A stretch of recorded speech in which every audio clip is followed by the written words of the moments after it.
Sawadee-kap. Hello and welcome to Daily Wisdom, Walking the Path with the Buddha.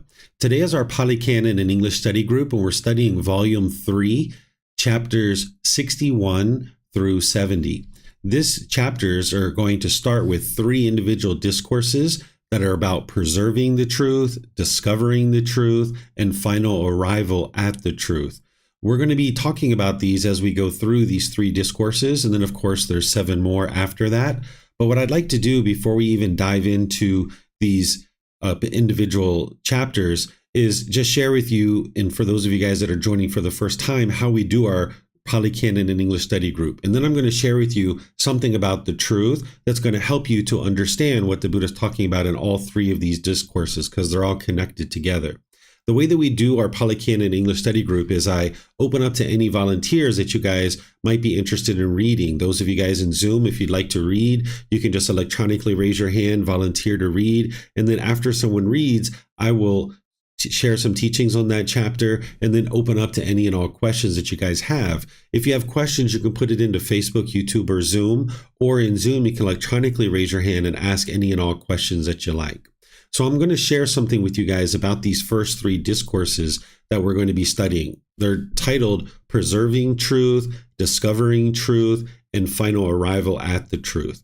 What the Buddha is talking about here, whenever he's describing the truth, is there's 2 aspects to his teachings that he's talking about with truth. The first one is pretty straightforward and one that you've probably learned before, where he's talking about ensuring that you speak the truth. Because it's important that whenever you're talking, that you're always speaking the truth. If you're not speaking the truth, people are going to discover your lies, and you're going to see that it's very challenging to have healthy relationships and harmonious relationships, because people are going to discover those lies, and they're not going to see you as being trustworthy, dependable, and reliable. So therefore, your relationships will struggle. And then also, if you're telling a lot of lies, it's going to be very hard to keep it straight, and your mind's not going to be able to be peaceful and joyful because you're having to keep all your lies straight.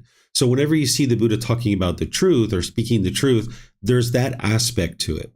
But the thing that he's really going to be honing in on in these 3 discourses about preserving the truth, discovering the truth, and final arrival at the truth is what he's talking about is getting to wisdom, where you understand the truth of the natural laws of existence. He's going to give you 3 discourses that are going to walk you through how to get to final truth, how to get to wisdom, where you can understand the natural laws of existence, because that's what you're doing on the path to enlightenment, is you're awakening to the wisdom of the natural laws. So he's going to give you guidance of how to ensure that you can preserve truth, meaning when you don't understand the truth, you don't fully understand it, you haven't really come to a final conclusion yet, he's going to teach you how to ensure that you preserve the truth and that you're not actually lying as you're talking about various things or you're discussing various things. Then he's going to talk to you and share with you about how to discover the truth, how to get to the understanding of these natural laws of existence. And mainly he's going to be talking about finding a teacher. And then he's going to talk about the final arrival at truth, how to know that you've actually discovered the truth about the natural laws of existence. So as I mentioned, we're going to start with this chapter 61. And if there's someone in Zoom who would like to volunteer to read this, you can read it, and then I'll walk you guys through and then open up to any and all questions that you guys might have. So if there's anyone in Zoom that would like to volunteer, okay, there's a few here. I'll just take them in order. So maybe Vibhav, you can do the first one, and then Samantha, you could do the second one. Thank you. Chapter 61, the preservation of truth. But Master Gotama, in what way is there the preservation of truth? How does one preserve truth? We asked Master Gotama about the preservation of truth. If a person has confidence, Bharadwaja, he preserves truth when he says, my confidence is thus, but does not yet come to a definite conclusion. Only this is true, anything else is wrong. If a person approves of something, Bharadwaja, he preserves truth when he says, my approval of something is thus, but he does not yet come to the definite conclusion. Only this is true, anything else is wrong. If he receives an oral tradition, Bharadwaja, he preserves truth when he says, my receiving of the oral tradition is thus, but he does not yet come to the definite conclusion. Only this is true, anything else is wrong. If he reaches a conclusion based on reasoned reflection, Bharadwaja, he preserves truth when he says, my reaching of a conclusion based on reasoned reflection is thus, but he does not yet come to a definite conclusion. Only this is true, anything else is wrong. If He gains a reflective understanding of a view. He preserves truth when he says, my reflective understanding of view is thus. But he does not yet come to the definite conclusion, only this is true, anything else is wrong. In this way, too, Bharadwaj, there is a preservation of truth. In this way, he preserves truth. In this way, he describes the preservation of truth. But as yet, there is no discovery of truth. Okay, thank you, Vibhav. So here, what the Buddha is saying is that this individual has done a certain amount of intellectual learning, they've done a certain amount of reflection, but they haven't yet come to the final arrival of truth. They haven't actually discovered truth yet. So here, the way to preserve truth is that when you're talking about something that you haven't independently verified through learning, reflecting, and practicing, you can preserve truth by essentially saying, based on my experience, or things like, based on what I understand, or based on what I've noticed, right? Or based on my observation. These are kind of ways you can preface any kind of statement that you're going to say where you haven't come to a final conclusion or a definitive conclusion, and you don't know that this is true and everything else is what the Buddha is saying is wrong here. But essentially, this is true and these things are untrue. You haven't come to that yet, but you at least have some level of understanding based on your experiences. So if you get to that point with any particular aspect of your day-to-day life, your personal and professional relationships, or even the teachings of the Buddha themselves, you can preface anything that you're going to say with based on my experience, right? So this is the example I used at the temple today. So when I went to the temple today, I live on the east side of Chiang Mai, and all of Chiang Mai, a lot of it is actually flooded, and particularly the east side of Chiang Mai is very flooded. For 1.5 kilometers, 2 kilometers away from the river, there's all this water. So on my way into the temple, I went up to a particular point and the roads were closed. You couldn't get through. So I had to turn, and then I went down this bigger road, and then I had to turn left towards the city. And as I went in towards the city, I met with more water. So I had to U-turn and come back out. And then I went down to another road, Hua Kiel Road, for those of you guys familiar with Chiang Mai. And then I went down that road, and then I ultimately got to the temple and everything was dry and no problems. So if I got to the temple and say at 12 o'clock in the afternoon, I said to somebody, based on my experience, the eastern part of Chiang Mai is flooded, right?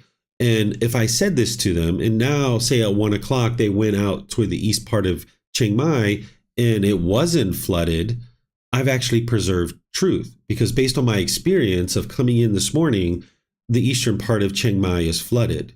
I didn't speak in absolutes. I didn't say the eastern part of Chiang Mai is flooded, because that's speaking in absolutes. And now when that person goes there at 1 o'clock and maybe the water has receded, they're like, hey, what the heck? David's lying. Like, there's no water around here. Everything's completely fine. But when you preface it with, based on my experience of coming in this morning at 7 a.m., the eastern part of Chiang Mai is flooded, I've now prefaced it in a way that preserves the truth, right? I didn't speak in absolutes. So what you're going to see is that when someone's speaking in this way to preserve truth, you might say things like typically, or in most situations, or based on my experience. Because if you understand the universal truth of impermanence, you can't really speak in absolutes. You can't say that all Thai people are peaceful and joyful. You can't say that, because there are some Thai people that aren't, right? You can't say all Chinese people are this way, or all American people are that way, because right away, because of the universal truth of impermanence, that's not actually true. You can't preserve truth when you speak in absolutes. So whenever you're speaking about anything in your personal, professional life, you're going to need to be able to speak in ways that preserves the truth. And when it comes to the teachings of the Buddha, you'll need to do that as well. So sometimes people say, did the Buddha teach this? And I'll say, based on everything that I've seen in the Pali Canon, the Buddha has not taught that, right? Because out of the 45 volumes of books, I haven't read all of them, but I know all the teachings that I need to be able to guide people to enlightenment, because I know that mental state and I know how to achieve it and I know how to guide people to that enlightened mental state. But I haven't read everything that's in the Pali Canon. So if somebody shares something with me and they ask me, hey, did the Buddha teach this? I can preface it to preserve truth by saying, based on what I've seen in the Pali Canon, the Buddha never taught that, right? And this will preserve the truth. Where if I say the Buddha never taught that, then that's speaking in absolutes. That's assuming that I've read every single aspect of the Pali Canon. So you can preserve truth this way. And then if somebody ever comes back to you and says, hold on a minute, you lied here. No, you didn't, because you preserve truth by prefacing it with these kinds of statements. So this is what the Buddha is teaching you here, is to have this ability to preserve truth when you haven't come to a definitive conclusion yet about any particular thing. Maybe you just have a reflective understanding, and you might need to preface some of the things that you talk about in this way so that you're not speaking in absolutes. You guys have any questions on this chapter? You can put that into Facebook, YouTube, or Zoom by putting it in the comments section, or you can raise your hand in Zoom and ask any questions that you like.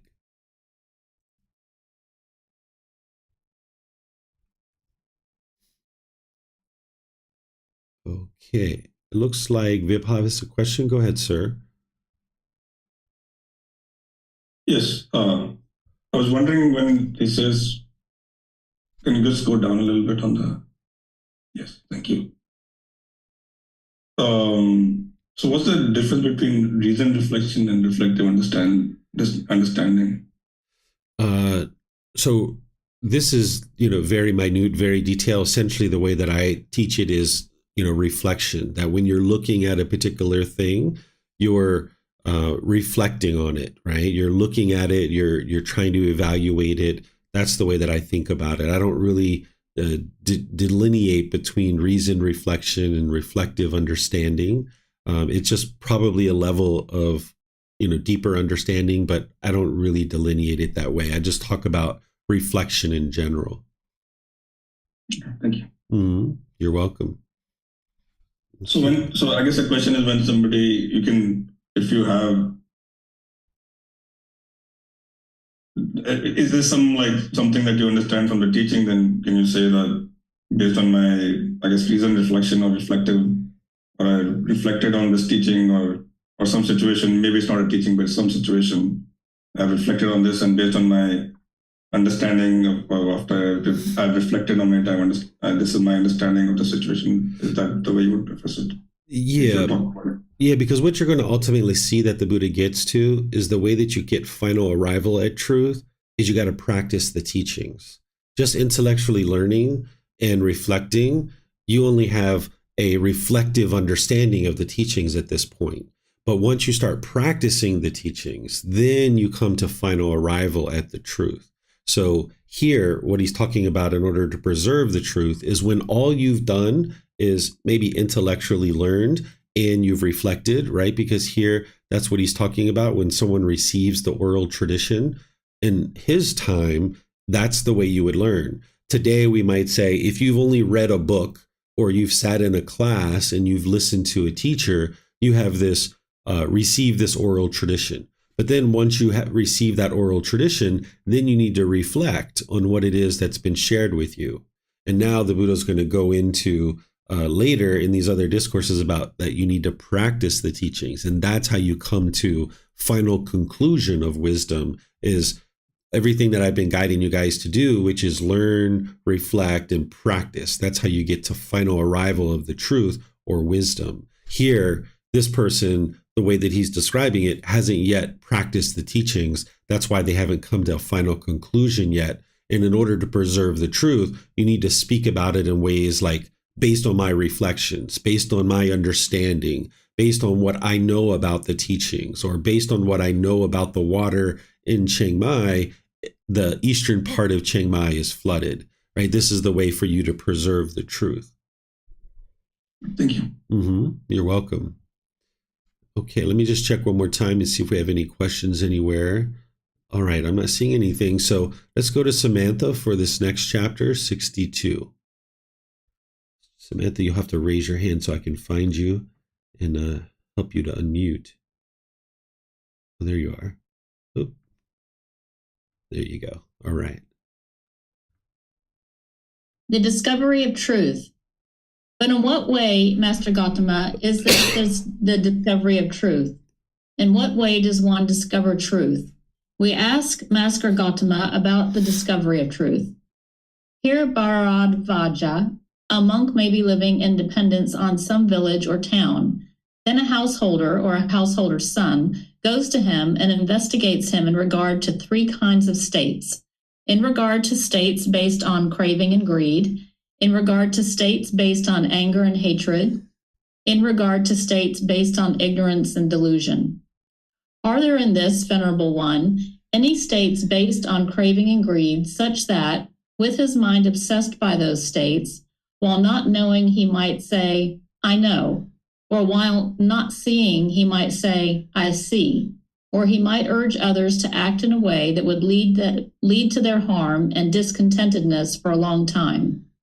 As he investigates him, he comes to know there are no such states based on craving and greed in this Venerable One. The bodily behavior and the verbal behavior of this Venerable One are not those of one affected by craving and greed.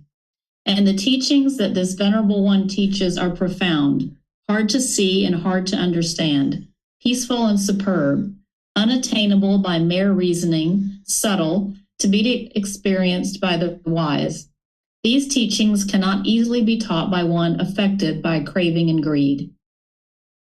When he has investigated him and has seen that he is purified from states based on craving and greed, he next investigates him in regard to states based on anger and hate.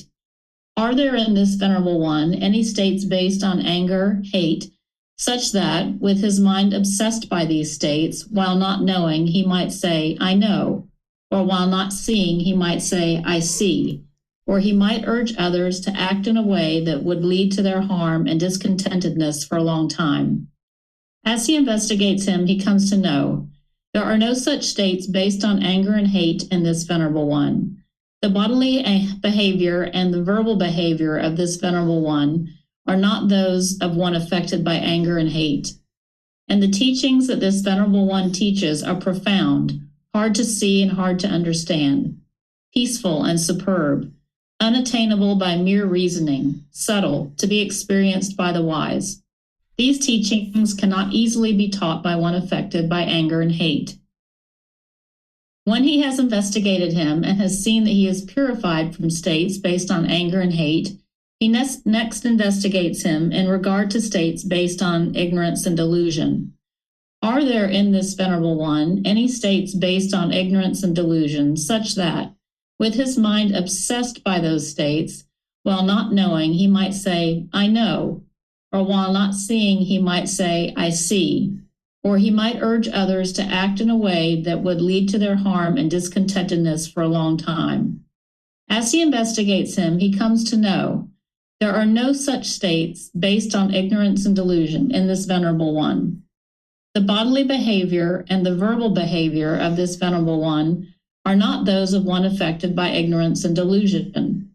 And the teaching that this Venerable One teaches are profound, hard to see and hard to understand, peaceful and superb, unattainable by mere reasoning, subtle, to be experienced by the wise. These teachings cannot easily be taught by one affected by ignorance and delusion. When he has investigated him, and he has seen that he is purified from states based on ignorance and delusion, then he states confidence in him, filled with confidence. He visits him and pays respect to him. Having paid respect to him, he gives ear. When he gives ear, he hears the teachings. Having heard the teachings, he memorizes them and examines the meaning of the teachings he has memorized. When he examines their meaning, he gains a reflective understanding of those teachings. When he has gained a reflective understanding of those teachings, enthusiasm springs up. When enthusiasm has sprung up, he applies his will. Having applied his will, he investigates thoroughly. Having investigated thoroughly, he applies effort and energy through purposeful striving. Determined to apply effort and energy through striving, he realizes the ultimate truth and sees it by penetrating it with wisdom. In this way, Bharadvaja, there is the discovery of truth. In this way, one discovers truth. In this way, we describe the discovery of truth. but as yet, there is no final arrival at truth. Okay, thank you, Samantha. So what the Buddha is talking about here that is needed in order to discover the truth about these natural laws is that you're going to need a teacher. And he's guiding you in how to evaluate and how to decide who would be a wise teacher for you. He's saying, okay, when there's this individual who's essentially living on the dependency of some village or town, meaning they're living based on donations, that a householder or householder son investigates this individual. Essentially, you try to understand whether this individual has craving, anger, and ignorance. Those are the three poisons or the three unwholesome roots. If an individual doesn't have craving, anger, and ignorance, that means their mind is enlightened. But if there's any degree of craving, anger, and ignorance, what the Buddha is saying is it would be very difficult for that person to guide you to enlightenment, because if you haven't attained enlightenment for yourself, you wouldn't be able to guide other people to enlightenment. So I'll show you where he's saying this, right? So if you guys remember craving, anger, and ignorance from the three poisons or the three unwholesome roots or the three fires, the craving is the longing, yearning, the selfish desires, chasing after the objects of your affection. If you get what you want, you get those pleasant feelings. But if you don't get what you want, then this anger, hatred, and ill will arises. And that's where the mind becomes unskillful. And where this is all coming from is the ignorance or the unknowing of true reality, the lack of wisdom, the misunderstanding. So it's because of ignorance that craving and anger continues to exist. So the Buddha is saying that in order to, in order to receive the discovery of truth, where you can actually have the opportunity to discover the truth, you're going to need to learn with a teacher who doesn't have craving, anger, and ignorance. Because if they haven't been able to figure out how to eliminate craving, anger, and ignorance for themselves, how would they be able to guide you to eliminate that craving, anger, and ignorance? It's kind of like if you were going to learn how to drive a car, would you be interested in learning how to drive a car from someone who's been driving a car for 20 years and maybe has been teaching for the last 5 or 10 years? Or would you like to learn how to drive a car from someone who's never driven a car before? Right? So if you're interested in getting to enlightenment, you need to be able to learn from somebody who is either enlightened or very close to it. So the Buddha is giving you guidance on how to discern whether someone has craving, anger, or ignorance. Here he's saying, okay, when you look at somebody's mind, if they're obsessed with craving, desire, attachment, then one of the things you're going to see is that when they don't know something, they're going to say, I know, right? They're going to say, I know. Or when they don't see something, meaning they don't understand certain aspects of the natural laws, they're going to say, I see. And then they're also going to urge other people to act in ways that are harmful and that leads to their harm and their discontentedness, right? So this is what someone who has craving is going to do, that they're going to say, I know, when they really don't know. They're going to say, I see, when they really don't see. They really don't know the natural laws. And they're going to urge people to do harmful things that is going to lead to their harm and their discontentedness for a long time. But the Buddha is saying, when you look at somebody and you investigate this individual and you don't see that, and what you see instead is you see this bodily behavior and this verbal behavior that one is not affected by craving, desire, attachment. The way that you'll see somebody's bodily behavior and their verbal behavior is not affected by craving, desire, attachment is that if there's craving, desire, attachment in the mind, there's going to be this longing and yearning. There's going to be this chasing after things. You're going to see this very hurried approach that the person isn't able to just walk steady and calm and stable, that their bodily behavior is very hurried and very rushed. And same thing with their verbal behavior, that they're going to be speaking very fast, very rapidly. They're going to be jumping from topic to topic to topic to topic. But when you don't have craving, desire, attachment in your mind, you can just be calm and steady with your bodily behavior. You're not going to just be running and chasing after things. And your verbal behavior, you'll be focused and concentrated and clear in the way that you speak. So this is how you can observe someone's bodily behavior and verbal behavior, and you can see whether or not it's affected by craving or desire or this attachment. Because if somebody has craving, desire, attachment, it would be unwise for you to study with that person because they're not going to be able to lead you to enlightenment. So then as this person is speaking and they're sharing the teachings, what the Buddha is saying is that you should be able to see that their teachings are very profound, that they're challenging to understand, that these teachings lead to peacefulness, that they're superb, that these teachings are unattainable by mere reasoning. Like you can't just reason your way to understanding the teachings. There needs to be essentially this practice that you're going to see the Buddhist talking about. And then he says, these teachings cannot be easily taught by one affected by craving. Because if a teacher has craving, desire, attachment, they're not going to be able to teach these teachings very easily because they haven't fully cultivated their own mind. So for example, if a teacher has a craving, a desire for the students who come to their class, that everyone who comes has to stay. And when somebody leaves, if they get angry or upset or agitated or frustrated, they wouldn't be able to teach the teachings very easily because every time people are coming and going in and out of their classroom, they would get agitated and frustrated. That's just one small example. So they would get angry and irritated and annoyed in certain situations when the students are functioning in ways that they don't want them to function. So with craving, desire, attachment in the mind, a teacher wouldn't be able to easily guide students to enlightenment.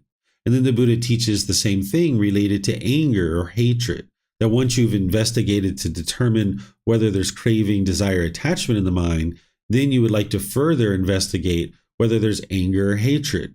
Because if you see anger and hatred in the mind, the Buddha is saying the same things are going to occur, that they're going to say, I know, when they really don't know. They're going to say, I see, even though they don't see. And then you're going to see that they might urge other people that to do things that are going to lead to their own harm or their discontentedness. So when you see this, then you can investigate further. And it's the same thing that the Buddha talked about earlier, that when you come to know that there is no anger, hatred, and ill will in this person's mind, then you can also see that their bodily and their verbal conduct doesn't have any anger, hatred, and ill will. Because you can see when people are angry and they're frustrated and they're agitated. Because if you're around your teacher enough, you can be able to see how they function in various situations and whether they get angry or frustrated or agitated, right? And then again, the Buddha's talking about these other things here as well, like we talked about earlier. So the Buddha is saying it would not be easy to teach these teachings if your mind was affected by anger. And then ultimately he says the same thing about ignorance or the unknowing of true reality, because the unknowing of true reality is that you don't understand the natural laws of existence. If someone didn't understand the natural laws of existence, they wouldn't be able to explain it to other people so that they can then understand it. So the Buddha is saying, okay, once you investigate someone based on craving, anger, and ignorance, remember, you're not judging them. You're not looking down on them. You're just trying to understand whether this person's mind has any craving, anger, and ignorance. And then when you investigate that, then the Buddha says, okay, having been purified by craving, anger, and ignorance, and you have confirmation that that is the case, then you place confidence in that individual. This is how you're going to discover truth, is that now that you've investigated and you have the thought that this person is enlightened, now you can have confidence in that person.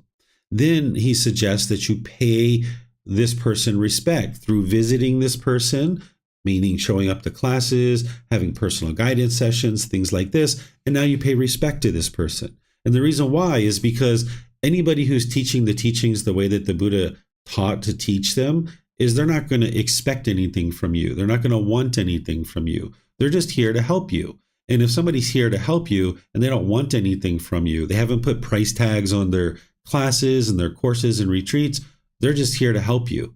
And it would be wise to pay respect to this person. And that's what the Buddha is explaining.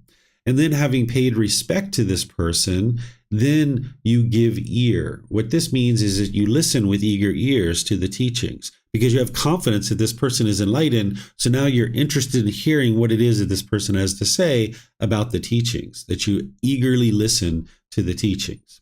Then when you hear the teachings, you've heard them. Now you actually memorize them because you're going to need to internalize them to a certain degree.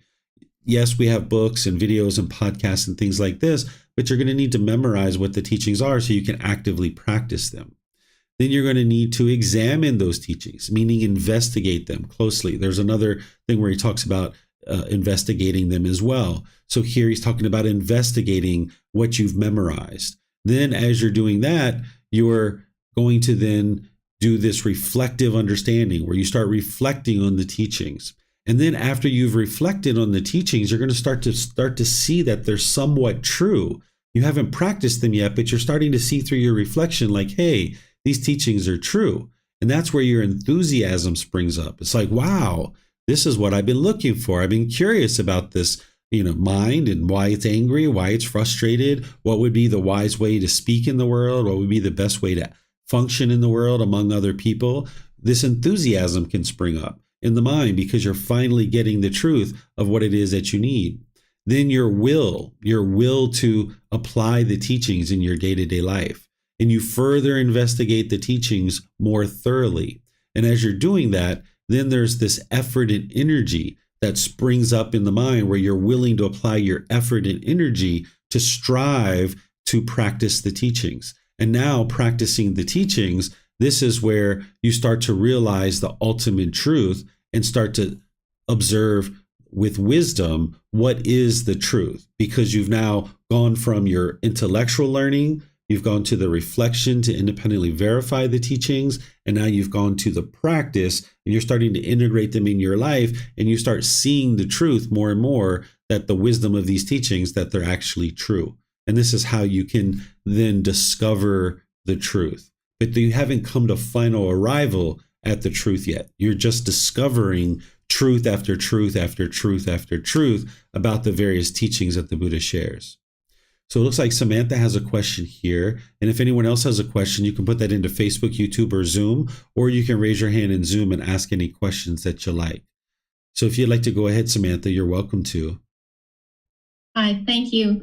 I just have a general question about, I guess, well, part of it has to do with discovering the truth.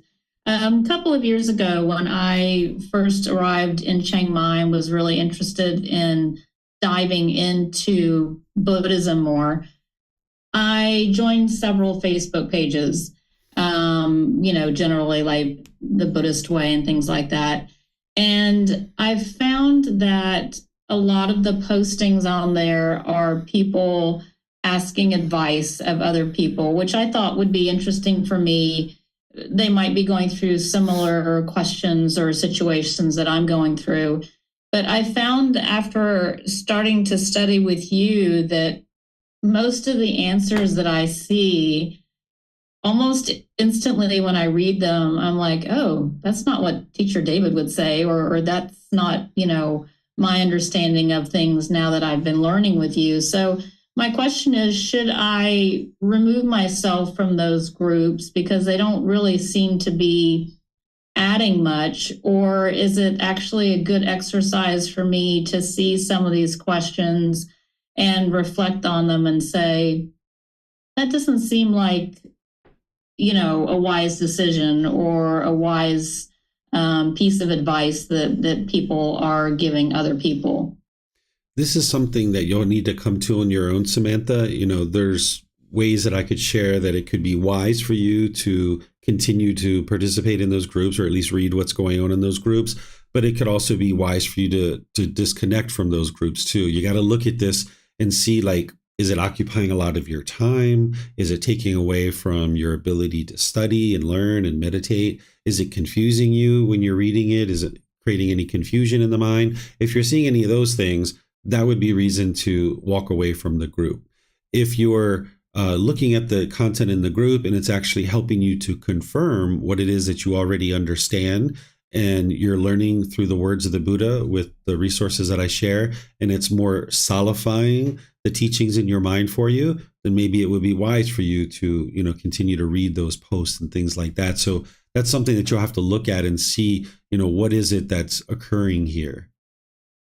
Okay. Yeah, I haven't found it to be confusing. It seems to me quite obvious sometimes what the answer is. And then when I read it, it takes me back to when I was first learning Buddhism in the West, how different it is from what you teach. So, and I don't spend much time on it. I just look on it every now and then, but it doesn't seem to be, it seems to be more solidifying, as you were saying, but it's also not terribly helpful, I don't think. So I think I probably will just disengage from it. But anyway, thank you. Yeah, you're welcome. And since you brought this up, because of impermanence, you'll see a lot of different people sharing a lot of different things about the teachings of the Buddha. And because very few people study with the original words of the Buddha, that's why you see such a disparity out there of what people are actually sharing. And that's why I encourage students to not believe anything that you see out there in the world, and don't believe me either, but get into the Pali Canon through this program like this and others, and really investigate the teachings so you know the truth for yourself. And it sounds like that's the case for you, Samantha, that when you're reading these posts that you already know the truth, and that's where you can discern that, yeah, this isn't accurate here, what people are actually sharing. Because a lot of the Facebook groups that are out there, there's just a lot of arguing and fighting and festering. And this is what the Buddha actually said was going to be occurring at this particular time in his teachings. He essentially said this. So, those things go on in various Facebook groups. Our Facebook group, you don't see that, right? Because people are learning and practicing the teachings. So you don't see people arguing and festering and fighting, because it's being orchestrated in such a way that those things don't occur. And the people who are participating, they're learning about right intention and right speech and right action and all these other things, where in these other groups, they're not learning those things. So you got a lot of kind of wild animals running around, and you kind of get a lot of discontentedness going on in those groups, and a lot of argumentative speech that's happening, unfortunately. So yeah, each person has to decide for themselves what they would like to do in those situations. Thank you. You're welcome. Okay, Vibhav, you have a question? Yes, I guess I had a kind of follow-up question to Samantha. So a lot of people, I guess, they are learning from either lineage, people have been doing this for a while, or they found some other teachers, like people who just started teaching the last 20, 30, 40 years, and people have learned in the West and they started teaching here.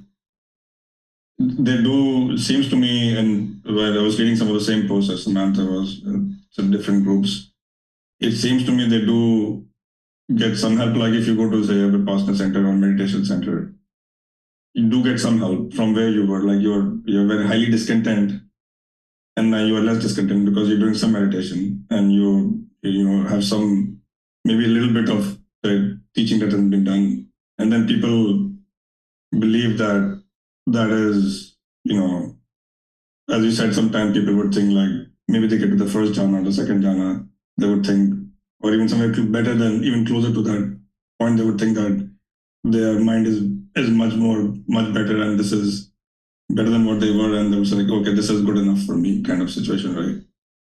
But they've not really discovered the truth, because there's a lot more teachings to be learned. So how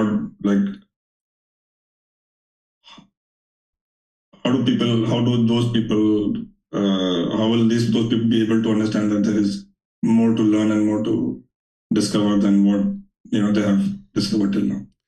Yeah, this is what I've been teaching, and what the Buddha teaches is that because of that ignorance, that unknowing of true reality, the mind stays stuck in this constant cycle of discontentedness over and over. What I see in a lot of situations, particularly in the West, is people actually don't have any teachers, that they don't understand the very first aspect of the path to enlightenment is that they need a teacher in order to be able to get to enlightenment. There's only that one type of individual that could get to enlightenment by themselves without the help of teachers and guides, and that would be an actual Buddha. So the vast majority of people that I see in Facebook, and this is one of the reasons why there's so much festering and argumentative speech, is because they don't have a teacher. They're not receiving any guidance. They're maybe just reading a few books. They're maybe going to a couple of retreats here and there. They don't really have a dedicated teacher that they're actively learning from, and they're actively on the path. It's very rare that I'll find somebody that or run across somebody that is like that. So those individuals are just going to continue to stay stuck in this constant cycle of discontentedness and this constant cycle of rebirth over and over and over again, until they come to understand that there's more than just meditation, and that they're going to need a teacher. So that's why I teach the way that I do. And slowly but surely, the people that make their way to learning with me, they gradually learn that they understand why they haven't been able to make a lot of real progress is because they've just kind of been out there without a teacher and without a guide. So you're going to see those kinds of things. And those individuals are only going to be able to get help when they choose to reach out to get help from somebody, because you can't force somebody or control someone. And the challenge is for some people is that there's a certain amount of ego in the mind. And the ego is that arrogance and pride and boastfulness.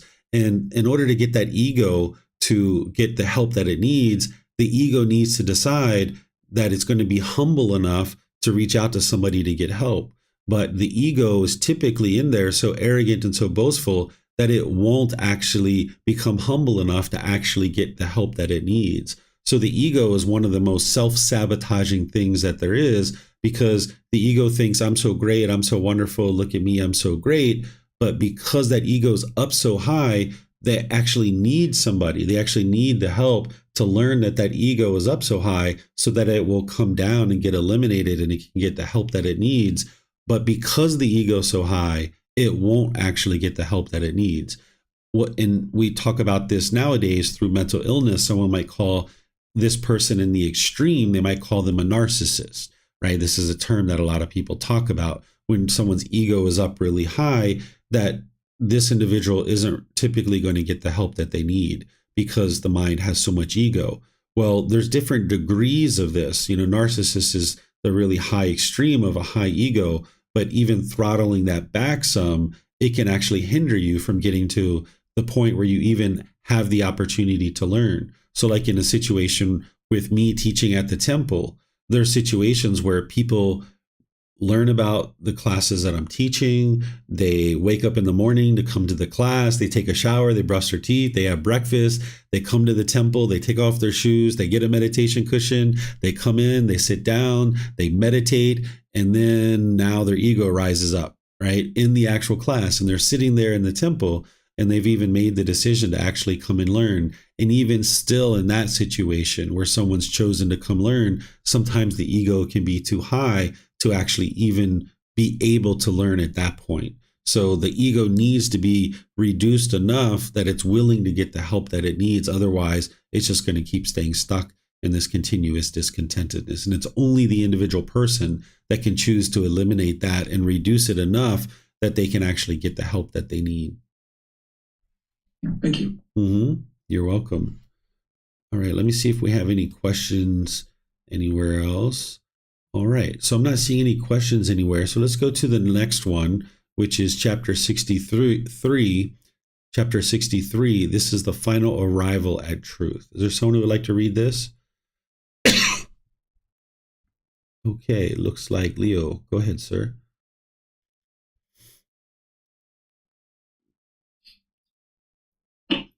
But in what way, the final arrival at truth? But in what way, Master Gotama, is there the final arrival at truth? In what way does one finally arrive at truth? We asked Master Gotama about the final arrival at truth. The final arrival at truth, Vairagya, lies in the repetition, development, and cultivation of those same things. In this way, Vairagya, there is the final arrival at truth, wisdom. In this way, one finally arrives at truth. In this way, we describe the final arrival at truth. Okay, thank you, Leo. So what the Buddha is saying here is the way to get to final arrival at truth is that you need to repetitively develop, and cultivate those same things. What he's talking about is these things up here. That here in this discourse, when he's talking about these things, you need to continually do these things over and over and over and over again. That you place confidence in a teacher, that you pay respect to this person, that you give ear, listen to the teachings, you hear the teachings, you memorize the teachings, you examine them, you now gain this reflective understanding of the teachings through your reflection and independent verification. The enthusiasm springs up in the mind. You start applying your will to be able to actively investigate the teachings more thoroughly. You then apply effort and energy to strive to attain the things that you haven't attained yet. You start practicing the teachings closer and closer and closer. And that's what's going to ultimately get you to truth. So that's going to get you to truth after truth after truth after truth. Because each time you're studying with your teacher, each time you're reflecting on the teachings, each time you're practicing the teachings, it should be leading to more and more and more wisdom. So by repetitively doing this over and over and over and over again, that's where you're going to get to the final arrival at truth. The final arrival at truth is that the mind fully understands the wisdom of the path to enlightenment. And now you will know that you've acquired what's called final knowledge. The Buddha's not talking about this here, but in other discourses, you'll hear him talk about final knowledge. What final knowledge is that you fully understand the path to enlightenment, fully, inside and out, backwards, forwards, left, right. You don't have to look at a book to describe the path to enlightenment. You have it right here in your mind because you've actually practiced it so thoroughly. And that's how you get to the final arrival at truth or final knowledge. And the mind will be completely liberated, that there won't be any discontent feelings at that point. And you'll have full confidence that you understand the path to enlightenment because you'll have the mental state of enlightenment as your confirmation. That when it's been 1 year, 2 years, 3 years, 4 years, you haven't experienced any discontentedness whatsoever, you'll know that you finally arrived at truth, that you have final knowledge because there is no longer any discontentedness in the mind. So any questions on this chapter?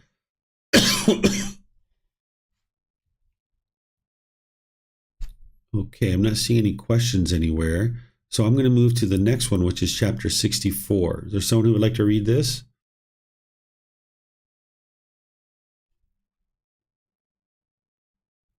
Okay, Leo, go ahead, sir. Thank you. 5 future dangers in the way for consideration. Monks, there are these 5 future dangers in the way of reflection on which the diligent, dedicated, determined monk, forest gone, hoped to live, just to attain the unattained, to master the unmastered, to realize the unrealized. What 5? First, take the case of a monk who reflects thus. I am now young, a mere youth, black-haired and endowed with the beauty of youth, in the prime of life. But there will come a time when old age shall touch this body, and when grown old and overcome by age, it is not easy to attend to the Buddha's teachings. It is not easy to treat to the forest wilderness. Before that comes to me, unwished for, undesirable, disagreeable condition comes upon me. Let me in advance arouse energy for the attainment of the unattained, to master the unmastered, to realize the unrealized. Then, when I am in that condition, I will reside at ease, even thought I am old. This is the first future danger to consider, which is enough for a monk to reside diligent, dedicated, determined, for the attainment of the unattained.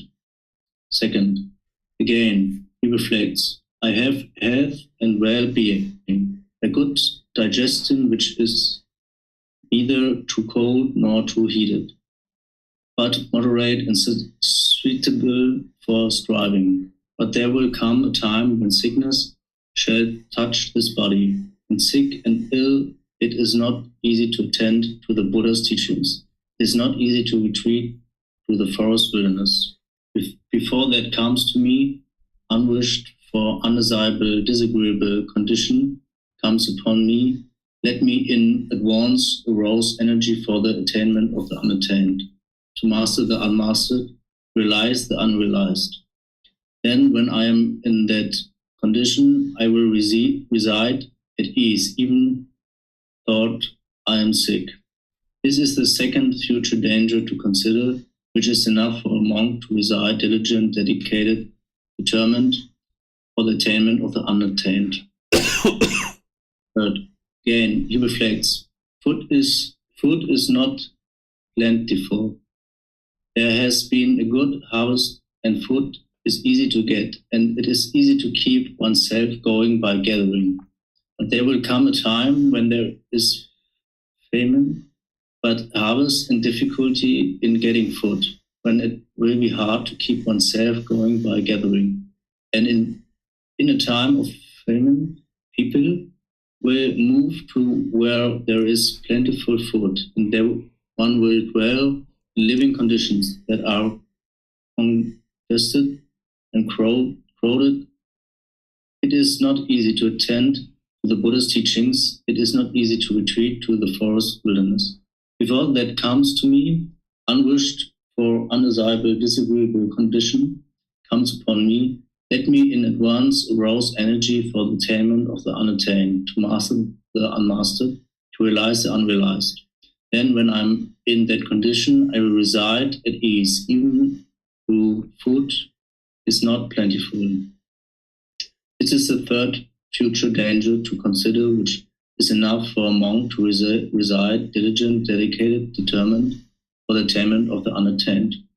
Fourth, again, he reflects, now men reside in friendly fellowship together, blending like milk and water without disputes, but viewing each other with eyes of affection. But there will come a time of fear of robbers, and the people of the countryside will mount their vehicles and flee. Fear-stricken men will move away to where there is safety. And there one will dwell in living conditions that are congested, crowded. It is not easy to attend to the Buddha's teachings. It is not easy to retreat to the forest wilderness. Before that comes to me, unwished for undesirable, disagreeable condition comes upon me. Let me in advance arouse energy for the attainment of the unattained, to master the unmastered, to realize the unrealized. Then when I'm in that condition, I will reside at ease, even in the time of fear. This is the fourth future danger to consider, which is enough for a monk to reside, diligent, dedicated, determined, for the attainment of the unattained. Fifth, moreover, the monk reflects thus, now the community lives in friendly fellowship, together, finding comfort in one teaching. But the time will come when the community will be fractured. And when that happens, it is not easy to attend to the Buddha's teachings. It is not easy to retreat to the forest wilderness. Before that comes to me, unwished for undesirable, disagreeable condition comes upon me. Let me in advance arouse energy for the attainment of the unattained, to master the unmastered, to realize the unrealized. Then when I'm in that condition, I will reside at ease, even though the community is fractured. This is the fifth future danger to consider, which is enough for a monk to reside diligent, dedicated, determined, for the attainment of the unattained. Monks, there are these 5 future dangers in the way to consider, which the diligent, dedicated, determined monk, forest gone, ought to live just to attain the unattained, to master the unmastered, realize the unrealized. Okay, thank you, sir. So what the Buddha is talking about with these 5 dangers is 5 things that stand in your way of being diligent, dedicated, and determined. There's kind of these 5 things that might dissuade you from actually learning and practicing the teachings now to be able to get to enlightenment. The first one is that the mind might think, oh, now I'm young, I'm youthful, I'm in the prime of my life. And this might actually, get to a point where that kind of dissuades you from actually learning and practicing the teachings, because you might be like, not now, I'm not going to actually learn the teachings. But what he's saying is that because of impermanence, there's going to come a time when you become old, and it's harder at that point to be able to learn and practice the teachings because the mind has been conditioned. It doesn't mean that there's a bad time to learn and practice the teachings. Even if you run across these teachings when you're 70 years old, it's wise to start learning and practicing then if you've never learned them in the past. But if you're young, you might kind of postpone the learning and development on the path because you're thinking, I'm young, I got plenty of time. I don't need to get to the learning of the path to enlightenment right now. But the Buddha is saying, no, but at some point you're going to be old. And at that point, it's going to be a lot harder for you to train your mind to get to enlightenment. So he's saying before this happens, where you become advanced in age, instead, use this as a motivating factor. Use this as a factor that you understand that, no, I'm young now. I'm going to get old at some point in the future. And at that point, it's going to be more difficult to learn and practice. So let me be diligent, dedicated, and determined now instead of postponing this or having complacency. Then the next one, he talks about this health and well-being.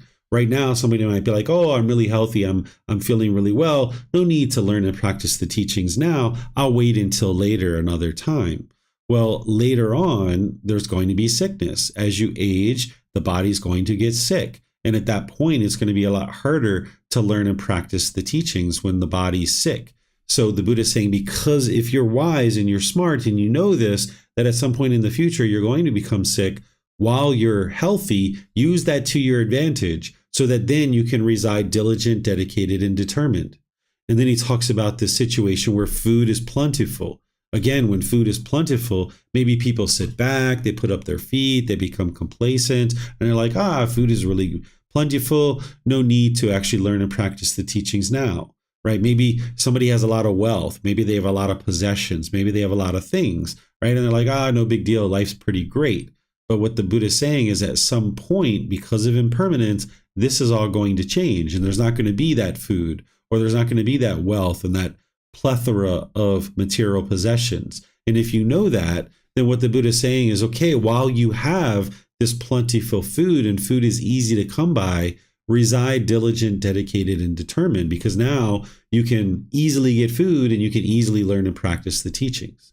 And then the fourth one he's talking about is that when you reside in a community of people that are friendly and there's lots of fellowship, and now people aren't actually arguing and upset, you might be like, life is really great. No need to learn those teachings now.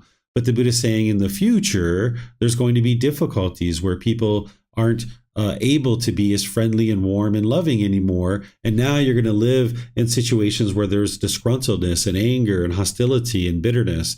So the Buddha is saying, since you know that if now you're living in a pretty friendly environment, he's saying, okay, use this to your advantage to remain diligent, dedicated, and determined to attain the unattained, meaning to make continuous progress on the path to enlightenment. And then he talks about the community of practitioners who are actually learning and practicing these teachings, that there's might be comfort in the fact that, that there's this group of people that are learning and practicing these teachings actively. But in the future, this community may fracture, right? And this is exactly what happened, that during the lifetime of the Buddha, the community of ordained practitioners were quite close. But then after he died, it actually fractured and people split apart. So if you were kind of resting on your laurels, so to speak, where you were taking it for granted that the community was very close and maybe you weren't practicing the teachings as closely, then later when the community fractures, it would be a lot harder for you because there's not as many people that understand the teaching so closely. So the Buddha is saying, okay, if you're in a community of people that are learning and practicing the teachings closely, be diligent, dedicated, and determined now because you have this to your advantage. So don't allow these to become dangers, but instead use it to your advantage if you're experiencing any of these things so that you can continue to reside diligent, dedicated, and determined. So any questions on this chapter? You can put it into Facebook, YouTube, or Zoom. Okay, it looks like Leo has a question. Go ahead, sir. I just wanted to ask, why the teachings fractured, or how you said it, fractured so much, because there were so many enlightened people after his death. Why it was not able for them, that there may be some charismatic enlightened people who could also get so many students together. And that's just my question. Do you have an idea why this? Sure. The same reason why all difficulties and struggles are occurring is craving, anger, and ignorance, right? There was a core group of enlightened beings that stuck together. And for 500 years after the death of the Buddha, there were people that were regularly getting to enlightenment for the first 500 years after his death. But there were certain people in the outer fringes, they weren't practicing the teachings very well, and the community fractured, right? And then also during the lifetime of the Buddha, he didn't distinguish anybody as his successor, that he didn't kind of leave the community to a particular student or anybody like that it was just like, okay, the Buddha's dead now. There was no leader, essentially. There was nobody that was distinguished as an individual leader who was kind of an heir to the throne, so to speak. Not that there was a throne or anything like that, but you understand the analogy with a king. So in the case of the Buddha, he didn't have that. So the core group of people stuck together, and they were able to help more and more and more people get to enlightenment for the first 500 years after the death of the Buddha. But the people in the outer fringes, they were all fracturing. And this is why you get Mahayana Buddhism and Zen Buddhism and Vajrayana Buddhism and all these other things, because all these things started splintering and fracturing. And then people started changing and modifying his teachings, which is very unwise because it's going to cause harm for yourself and other people to do that. So it was maybe a small mistake of him that he didn't choose someone who is his someone who keeps going, sitting on the Buddha throne. Yeah, the successor, right? So I don't see it as a mistake. I just see it as this was the sequence of events that occurred. Perhaps the Buddha felt like there wasn't anybody that he was willing to say, okay, you now be the leader. Instead, maybe the way that he approached it is he said, okay, if there's going to be a leader, that person will stand up and people will acknowledge them as the leader. So instead of the Buddha acknowledging someone as the leader, then he thought, okay, maybe the community should choose that for themselves. So he, for whatever reason, chose not to select somebody. And the only thing that I can think of is that perhaps he felt like, let the community choose for themselves who they would like to have lead them after he dies, instead of him distinguishing somebody to be a particular leader. So whatever he did it intentionally that way. And he knew his teachings were going to degrade over time.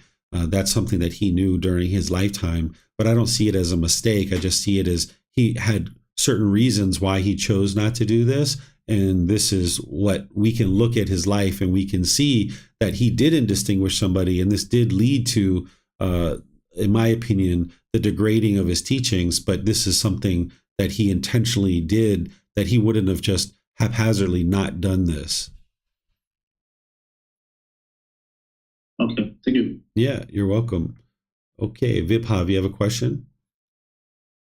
Yes, I guess a similar question or follow-up to what Leo was asking. So there is, even if he had chosen a successor, I mean, there's no guarantee that the teaching would not have degraded, right? There's just impermanence would have still led to the degradation of the teachings at some point of time.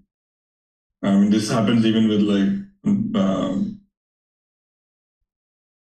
either you have I guess the analogy is they're just kingdoms themselves. Maybe they're not the right analogy because people choose heirs, either the offspring or the somebody takes over the kingdom because they're better suited to run, or they get taken over by somebody because they're the better suited to run the kingdom. So even from your perspective, is choosing a way to kind of guard that degradation, or do you think that even though there's a successor, there eventually, because of impermanence, the teachings will get degraded? We don't know that to be true because it didn't happen, and we can't speculate. We can't say that even if the Buddha did choose somebody, they would have still degraded. We can't actually say that because that would be speculation. But the fact is that people nowadays, we can look at what happened from the lifetime of Buddha and afterwards, and we can see that, yes, the teachings did degrade, right, for the reasons that we're talking about here.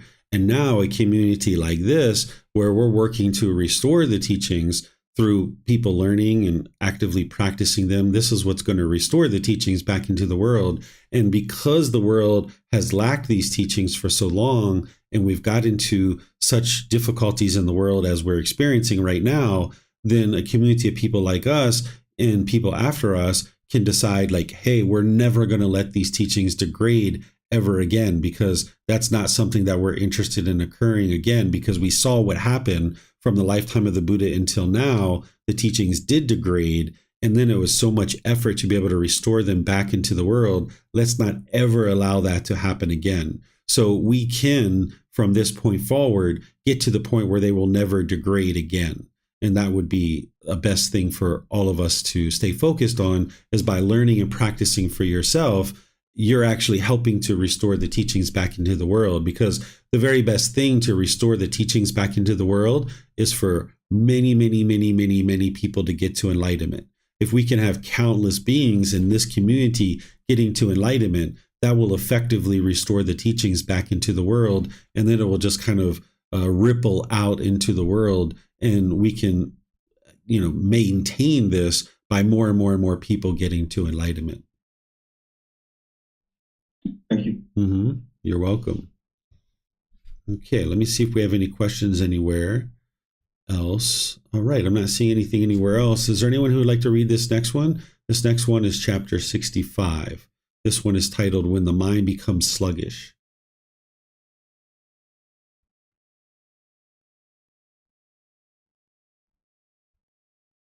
Okay, looks like I just saw a bunch of hands. I'll pick the first one, which was Pat, and those other guys that you guys would like to volunteer in the future, you definitely can.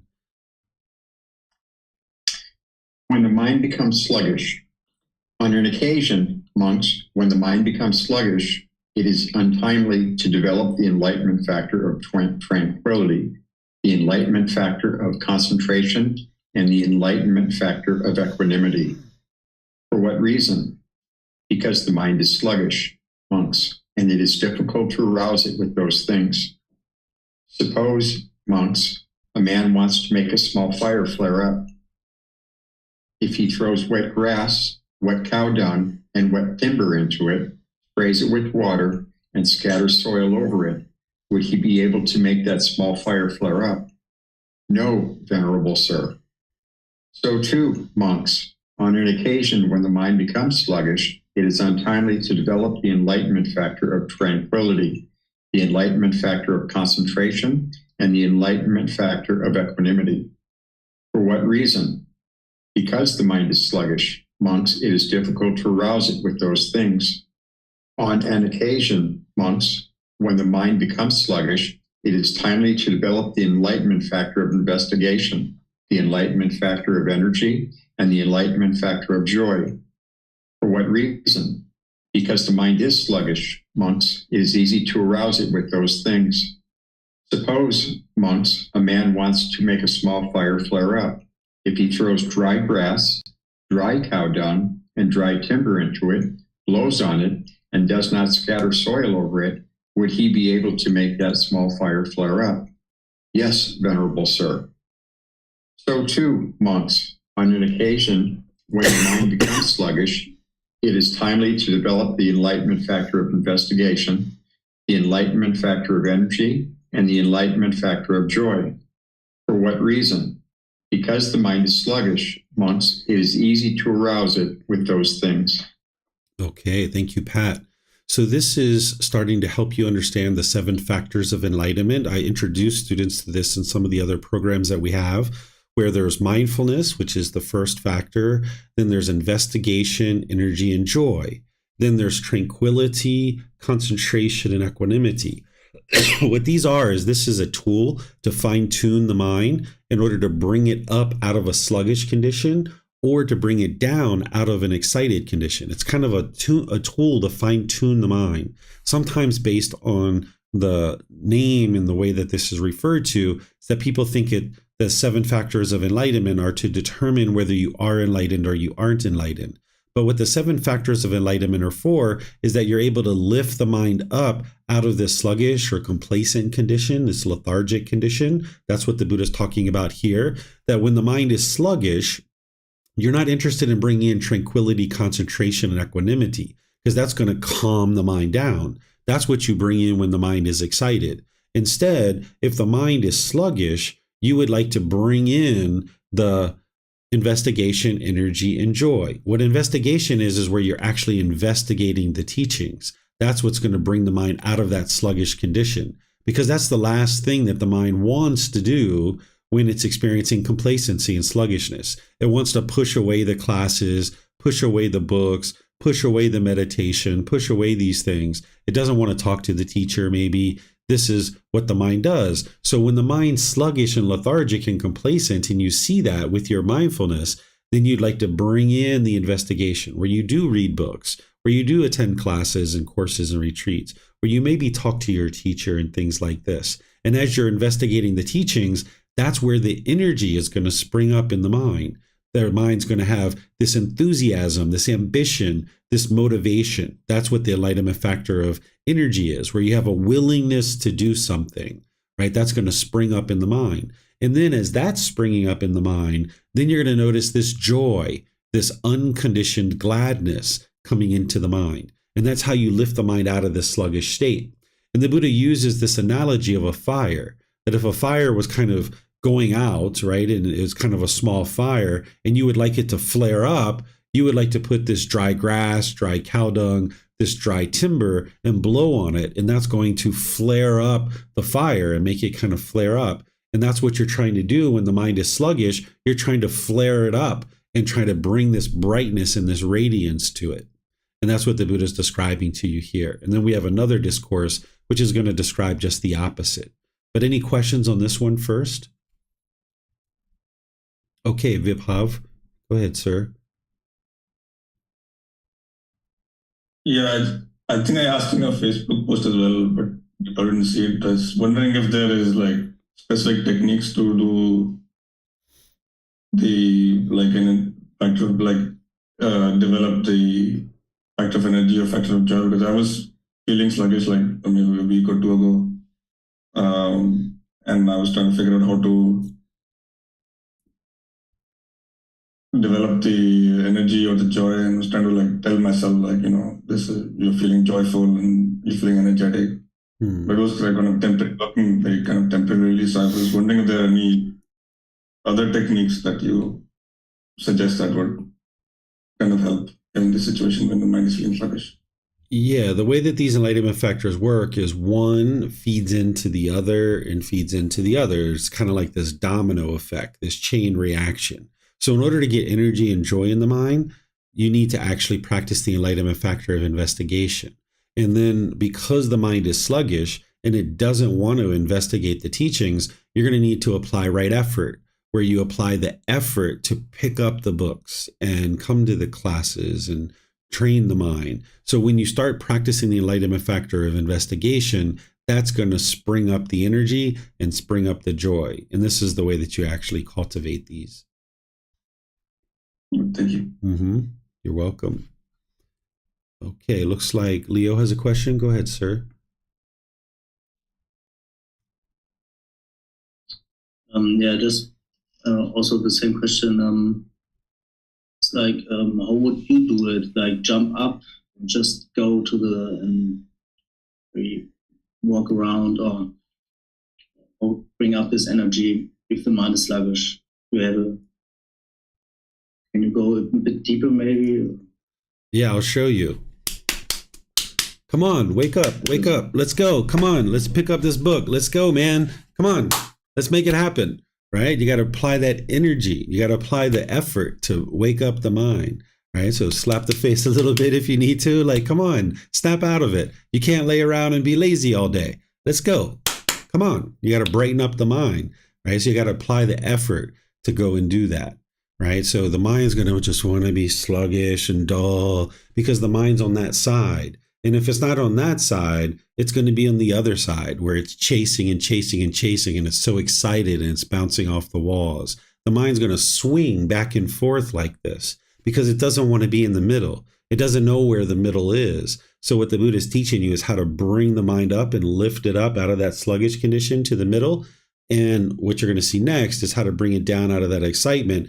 And the more you spend time in the middle, the more that the mind will stay there. So if you allow the mind to be complacent, even for a few hours or a few days or a few weeks, it's a lot harder to bring it out of that complacency. That's why the mindfulness is so important, that you practice mindfulness. Because if you can catch your complacency quickly, it'll be a lot easier to bring your mind out of it. If you allow your mind to sit in complacency for 2 weeks, 3 weeks, 4 weeks, 5 weeks, you haven't been meditating, you haven't been reading the books, it's a lot harder to bring the mind out of that. You haven't been attending classes and stuff like that, it's a lot harder to bring your mind out of that. So that's why you just kind of gradually chip away at this little by little, and you're gradually attending classes. But if ever there's a time where you see your mind starting to even look towards complacency, you don't allow it to do that, and you lift it up and bring it to the middle. The more the mind gets used to being in the middle, it'll just reside there. That's the analogy you've heard me share many times, where you have the piece of wood and you have the steel rod and you grind it back and forth. That's what you'd like to do, is whenever you see that mind sluggish, you lift it up so it doesn't stay down in that sluggish condition, because it's hard to get it out. And then when you see the mind in that excited, overactive state, you'd like to calm that down, which is what we're going to see next. And now with the mind being in the middle more and more, it'll just reside there more and more readily for longer and longer periods of time. So your mindfulness is your guard. That's what's guarding the mind, that anytime you see the mind veering towards sluggishness or excitedness, you can rein that in and bring it into the middle. And it's a right effort that's going to allow you to do that. There's no mystical, magical thing. There's no trick. There's no like special switch or special button that you can press. It's the mind applying the Eightfold Path of right effort to arise the energy and the effort to be able to do it. And just if I'm, for example, on the computer the whole day, that would be also sluggish, right? Because it would be wise to read and make meditation, but instead I want to play this nice game. Or is it more that I'm lazy, I like to chill, lie down? Is this sluggishness? I'm not sure. Yeah, you need to have a balanced life, right? You need to do a little bit of all the different things that you need to do. So if you like to play a game every once in a while, go for it. But if you're playing it hours and hours and hours on end, and you're not attending to the various things that you need to attend to, this is not wise, right? So if you follow kind of what I've provided as guidance, you'd be reading about 10 to 20 minutes a day, just a short little bit, just 10 to 20 minutes a day you're reading, right? And then you're actually practicing meditation, 2 or 3 sessions per day. But then the other parts of your day, you're going to need to go to work. You're going to need to take care of the body with food and clothing and shelter, medical care. You're going to need to take showers, brush your teeth, take care of your hygiene. You're going to probably need to have some conversations with friends or family, people like that. So you're going to need to kind of balance out your life. So if you do see your mind, playing a lot of video games for hours upon hours, and you're not attending to these other things, then this is problematic, right? So for example, like myself, you guys know that I was just in Mexico and I was traveling and teaching. So I was teaching a lot. I was teaching for 2 weeks, right? It was like back to back to back. And not only was I teaching in Mexico, I was teaching online too, my normal classes that I was teaching.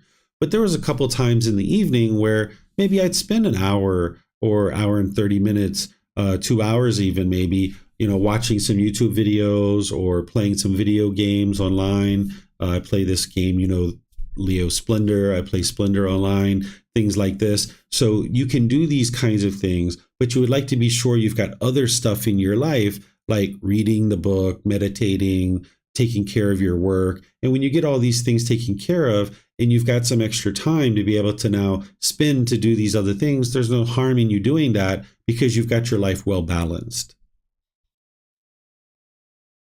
Mm-hmm. Yep, you're welcome. Okay, I'm not seeing any other questions anywhere. So let's go to the next one. This next one is the exact opposite of the one we just read. So this is chapter 66. So someone who would like to read this?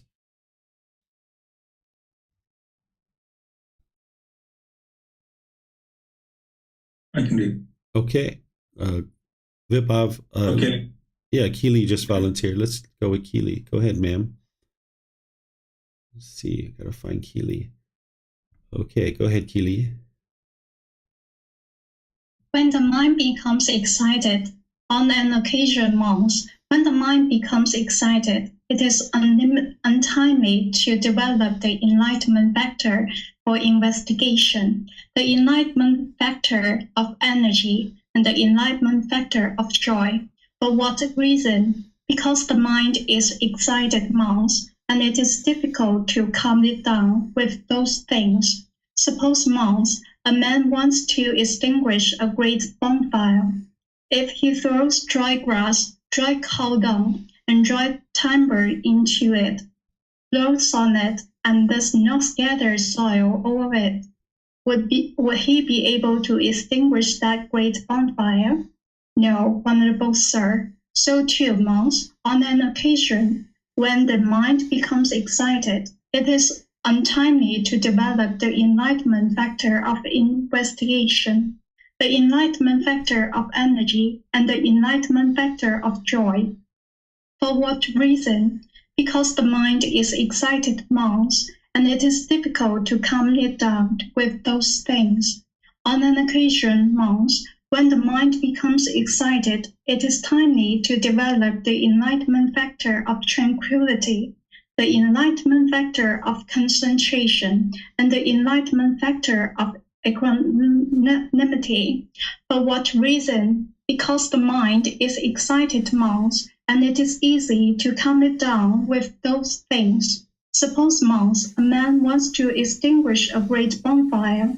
If he throws wet grass, wet cow dung, and wet timber into it, sprays it with water, and scatters soil over it, would he be able to extinguish that great bonfire? Yes, Venerable Sir. So too, monks, on an occasion when the mind becomes excited, it is timely to develop the enlightenment factor of tranquility, the enlightenment factor of concentration, and the enlightenment factor of equanimity.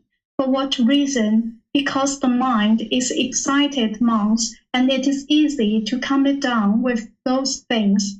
But mindfulness, monks, I say, is always useful. That's all. Thank you. Okay, thank you, Keely. So here we've got the exact opposite analogy, right? You've got this raging bonfire and you would like to extinguish it, right? So the way to do that is bring in the tranquility, the concentration, the equanimity. That's what's going to calm the mind down. Where before we were trying to lift the mind up out of its sluggishness, so we practice enlightenment factor of investigation, energy, or joy. But now you'd like to bring in the tranquility, concentration, equanimity. And here it's the same way. The way that you arise these in the mind is through right effort. You're going to need to apply the effort to bring these into the mind. So I've taught these in volume 1, chapter 3. You can see what each one of these factors are. And I kind of summarize the words of the Buddha in there to help you understand how to use them. The thing that's going to allow you to either apply the enlightenment factor of investigation, energy, and joy, or the enlightenment factor of tranquility, concentration, equanimity is the mindfulness. That's why the Buddha says mindfulness is always useful. You should always be practicing mindfulness from the moment you first start waking up in the morning, all day long, until you're going to sleep at night. You need to be practicing awareness of the mind, and more specifically, those 4 foundations of mindfulness, because that's what's going to be able to alert you to the sluggish condition or the excited condition. Without the awareness of mind, you wouldn't be able to know whether your mind's sluggish or excited. So therefore, you wouldn't be able to bring in the appropriate factors of enlightenment. So that's why you're always practicing mindfulness. So any questions here on what these are or how to practice them or how to apply them, you can put it into Facebook, YouTube, or Zoom, or you can raise your hand in Zoom if you'd like.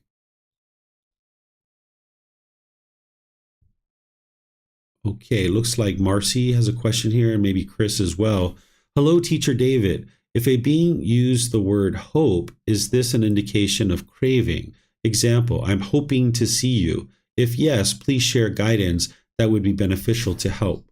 So the word hope does elicit the word desire. If you look up the word hope, it's to have a desire about something. So you'll see that I don't use the word hope, right? That oftentimes in the past, before I knew these teachings, we might have used that. And that's kind of a common thing. We think that it's kind of polite, that we'll say, oh, I hope to see you later, or I hope to see you, or I hope you'll come to my party, or these kinds of things. And this is the mind craving. So what you'll notice is that the way that you speak is indicative of how the mind is functioning. So if you kind of purge that from your vocabulary, where you say, perhaps I'll see you later, or hey, I might see you later, or hey, it'd be great to see you later, right? These kinds of things, instead of this hoping, which has this longing, yearning in it. So you could actually eliminate that from your vocabulary, and it'll help promote a mind of free of craving, desire, attachment. Chris is asking a question here. when I answer questions on this particular service, I don't even know how to pronounce it, although I know what that service is, I tend to experience energy. Does that mean it's beneficial to use this if the mind is sluggish to get it going again? This is something I'm starting to practice, and I'm wondering if it makes sense to confirm with you if it's wise or not. Thank you, sir. So you're not interested in relying on like a website in order to arise the enlightenment factor of energy, because that website is not permanent. And if your mind gets used to only being able to arise energy based on that website, then your mind is now attached. You're now dependent on that website. There's a craving there. So what you would like to do is get to the point where you can internally cultivate the enlightenment factor of energy, and you can arise it through your own right effort. That's what's going to help you to arise that enlightenment factor of energy. So if you rely on something like a website, this would be the same thing as like taking caffeine, for example. And that's what's going to arise the energy in the mind. And you're not interested in your mind being dependent on these things, because then it's not liberated. You would like to be able to internally and inwardly arise that energy in the mind. Okay. I'm not seeing any other questions anywhere. So let's go to the next chapter, which is chapter 67. Is there someone who would like to read this?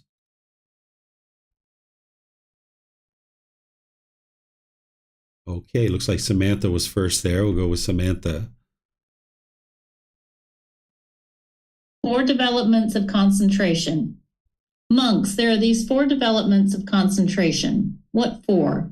Number 1, there is a development of concentration that leads to residing peacefully in this very life. 2, there is a development of concentration that leads to obtaining wisdom and vision. 3, there is a development of concentration that leads to mindfulness and clear comprehension. 4, there is a development of concentration that leads to the destruction of the taints. 1, and what, monks, is the development of concentration that leads to residing peacefully in this very life? Here a monk, distant from sense desires, distant from unwholesome mental states, enters and resides in the first jhana, which is with thinking and pondering, based in seclusion, filled with excitement and joy. And with the subsiding of thinking and pondering, by gaining inner tranquility and oneness of mind, he enters and resides in the second jhana, which is without thinking and pondering, based in concentration, filled with excitement and joy. And with the fading away of excitement, remaining imperturbable, mindful and clearly aware, he experiences in himself the joy of which the noble ones say. Peaceful is he who resides with equanimity and mindfulness. He enters the third jhana, and having given up pleasure and pain, and with the fading away of former gladness and sadness, he enters and resides in the fourth jhana, which is beyond pleasure and pain, and purified by equanimity and mindfulness. This is called the development of concentration that leads to residing peacefully in this very life. 2, and what is the development of concentration that leads to obtaining wisdom and vision? Here a monk attends to the perception of light. He focuses on the perception of day thus: as by day, so at night; as at night, so by day. Thus, with a mind that is open and uncovered, he develops a mind permeating with brightness. This is the development of concentration that leads to obtaining wisdom and vision. 3, and what is the development of concentration that leads to mindfulness and clear comprehension? Here a monk knows feelings as they arise, and as they remain present, as they disappear. He knows perceptions as they arise, as they remain present, as they disappear. He knows thoughts as they arise, as they remain present, as they disappear. This is the development of concentration that leads to mindfulness and clear comprehension. 4, and what is the development of concentration that leads to the destruction of the taints? Here a monk resides reflecting on arising and vanishing and the 5 aggregates subject to clinging. Such is form, such its origin, such its passing away. Such is feeling, such its origin, such its passing away. such is perception, such is its origin, such its passing away. Such are volitional formations, such its origin, such its passing away. Such is consciousness, such its origin, such its passing away. This is the development of concentration that leads to the destruction of the taints. These are the 4 developments of concentration. Okay, thank you, Samantha. So here, the Buddha is explaining to you how to cultivate concentration, because you're going to need concentration in order to be able to train your mind and actually get to enlightenment. Because the way that your mind is maybe functioning in the unenlightened state is maybe it bounces around and it doesn't have clear comprehension, and maybe you daydream at different times, and maybe when you're talking to your mom, your mind is wandering, right? But you're going to need to get to the point where you're just always concentrated so that you can bring forth all your practice. Like right speech, you would need to be able to have concentration to be able to implement right speech. So there's this concentration that leads to peacefulness in this very life. There's concentration that leads to the obtaining of wisdom and vision. There's this concentration that leads to mindfulness and comprehension. And then there's concentration that leads to the destruction of the taints, or the elimination of the fetters. That's what he's talking about. So this first one, he's talking about the development of concentration that leads to residing peacefully in this very life. And what he's talking about is, if you've put together the Eightfold Path well, then you're going to start to experience the jhanas. These are the preliminary phases that the mind moves through. And I teach these at different times. So when your mind's moving through these jhanas, there's a heightened level of concentration that you experience. And then this is going to help the mind to be more peaceful and more joyful, because when your mind is discombobulated and it's hard to remember things, you're not going to be very peaceful in that situation. You're trying to remember things. You're trying to work really hard. You can't quite remember what you need to remember. That's not the way that you're interested in functioning in the world. You would like to function so that you have comprehension and you have this clear concentration. And that's what's going to help to promote peacefulness in the mind. Then the second one is concentration that leads to obtaining wisdom and vision. And what the Buddha is essentially talking about here is that it's important to keep the mind bright and uplifted, right? If you go into the store and you go to the cashier and it's like, yeah, I'm here to pay for my water here. Yeah, right? Like, this isn't going to lead to concentration, because the mind is kind of dull and lethargic. You would like to keep the mind uplifted. You like to keep the mind bright, permeating with brightness. So when you go into the store, it's like, hi, good morning, how are you? I'm here to purchase some water, right? Or whatever it is that you say. It's your personality, your character. You say whatever you like to say, but you keep your mind uplifted and bright. You smile at people, you say hello to people, maybe good morning to people, right? You can say these kinds of things. So that's what's going to lead to obtaining wisdom and vision, because you can keep your mind uplifted and it can be concentrated all throughout the day. So you're going to be able to cultivate wisdom. And whenever the Buddha is talking about vision, he's talking about being able to see the natural laws very clearly, that you're awakened to true reality. So when you're getting wisdom, it's going to also help you to have this vision where you can clearly see the natural laws. And keeping your mind bright and uplifted is going to be able to help you to do that. Then number 3, he's talking about development of concentration that leads to mindfulness and clear comprehension. Remember, mindfulness is awareness of mind, and then the clear comprehension is the concentration and clearly comprehending and understanding things. You need to be able to get to the point where you have enough awareness of mind that you can see your discontent feelings arise, you can see them that they're remaining present, and you can see that they're disappearing. And that's where you're cutting those off, and you're trying to cut them off as a bodily sensation. But before you're able to do that, you're going to actually be able to experience these feelings. You're going to be able to see them arise. You're going to be able to see them stay there, and you're going to see them disappear, that they're impermanent. And not only the feelings, but your perceptions too. The feelings are the painful feelings, pleasant feelings, and neither painful nor pleasant. What your perceptions are your views and opinions about the world. You need to be able to see those arise, that they're consistently there, remaining present, and they're disappearing. Because you're going to eventually need to eliminate your clinging to any perceptions. But the first part of being able to eliminate your clinging to your perception is to be able to see them with mindfulness and clear comprehension. And then the Buddha says the same thing about your thoughts, that any thoughts that arise, you're going to need to see that they arise, they remain present, and then they disappear. And this is part of developing your mindfulness and clear comprehension. Then he talks about concentration that leads to the destruction of the taints or the elimination of the 10 fetters. That's what you're ultimately working to do on this path to enlightenment, is eliminate the 10 fetters. And this is reflecting on the arising and vanishing of the 5 aggregates. The 5 aggregates are form, feeling, perception, volitional formations, which are choices and decisions, and then the consciousness itself. So you're going to need to be able to see the origin and understand the origin of the physical form, the passing away of it, meaning the impermanent nature of it, and then things like feelings. You're going to need to understand how they originate and then how they pass away. The same thing with your perceptions, your volitional formations, and the consciousness. And you're going to be able to learn this when you study dependent origination. When we get to chapter 14 in volume 5, you're going to learn about the origin and the passing away of these things and how they arise and they change. So you're going to need to develop that in order to be able to train your mind to eliminate the 10 fetters. So any questions on this here? The Buddha talking about concentration and the 4 types of concentration to develop. Okay, Vibhav, go ahead, sir. Thank you. I guess my question was that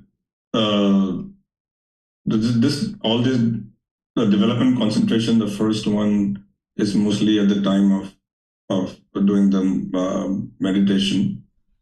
The other ones, it seems, are like you're doing it all throughout the day. It does not specifically when you're doing meditation, right? This is basically all throughout the day when you're... Yeah, it's all through the day. That's one of the big misunderstandings about the jhanas, is that people think it's only in meditation.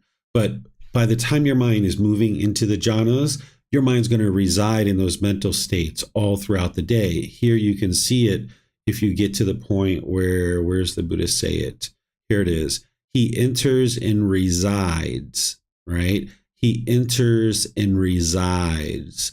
You can see that, and you'll be able to experience that too, that all these qualities of the jhanas, they're going to be sticking with you. Even as you're moving through the stages of enlightenment and your mind's actually enlightened, all these qualities that the Buddha is talking about here, the mind retains those. You have to retain them in order to get to enlightenment. So he's talking about entering and residing in the jhana. Some people think that you turn these jhanas on or off, or that you only experience them when you're in meditation, but this isn't actually true. These are phases that the mind goes through on your way to the first stage of enlightenment.